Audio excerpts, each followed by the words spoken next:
Alright, Bruce, what I got laying here on the floor is exactly what you got. The one on the right is what came in the big box. What's laying on the left there is what came in the little box. Now, I'm hoping you're going to be able to hear me. I'm going to move over there and kind of walk through these boards a little bit and just explain the sliding mechanisms and describe the boots to you, and how the one that's laying on the left works together with the bigger unit.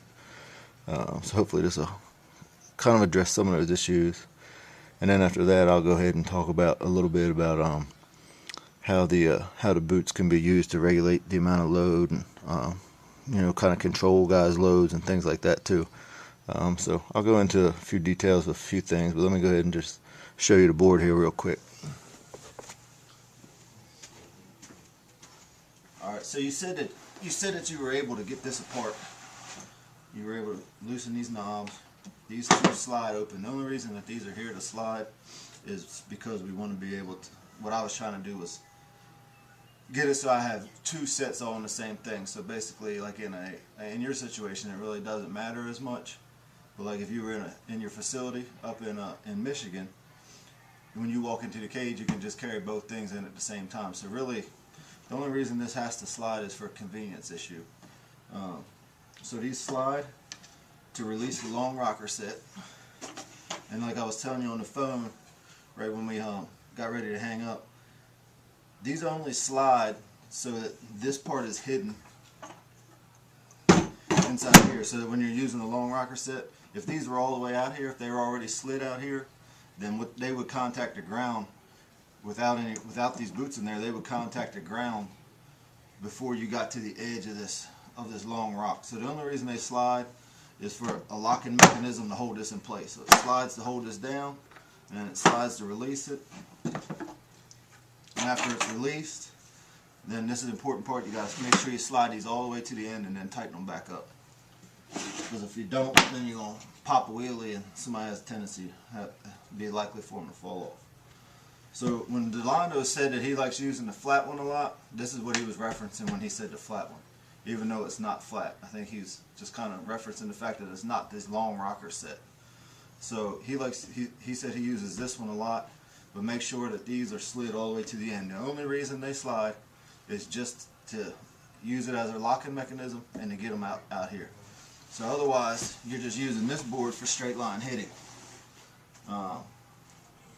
Obviously when you're using it with younger kids, when they're really stepping in the bucket and coming like this, that stuff's going to show up.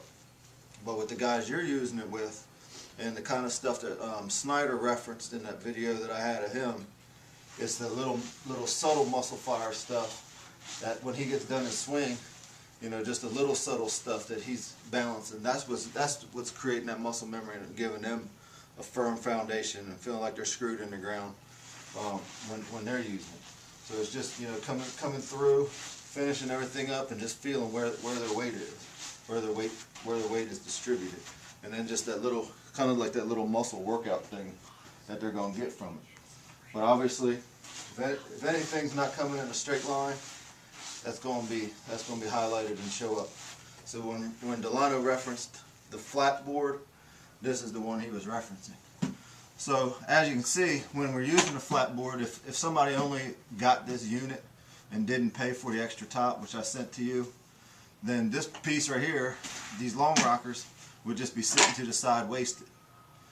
So in your situation, you can have this at one station, and then with the extra top that I gave to you, you can just pull these pins out of this thing.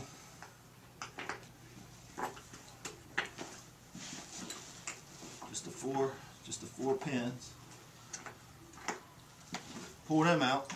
Take this, set it right on top. Stick the pins back in this middle hole.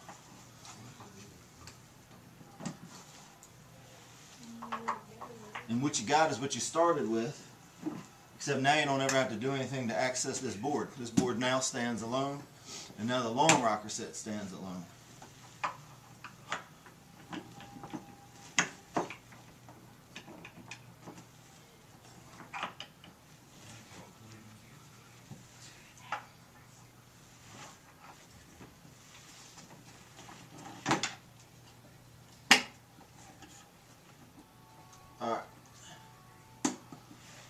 So now we got that. Now we got that.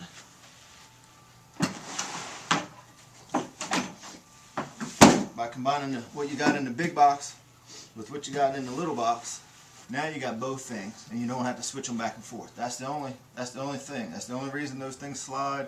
That's the only reason that you got the board that didn't have any rockers on it, and that's the only reason that the pins were in the side of that. So you got this one that you're going to work straight line movements in, and then we got this one where we're going to start adjusting the load and things like that. So I'm going to cut this tape off just so you don't have to watch this in long segments, and then I'll focus on this one with the rockers, with the boots.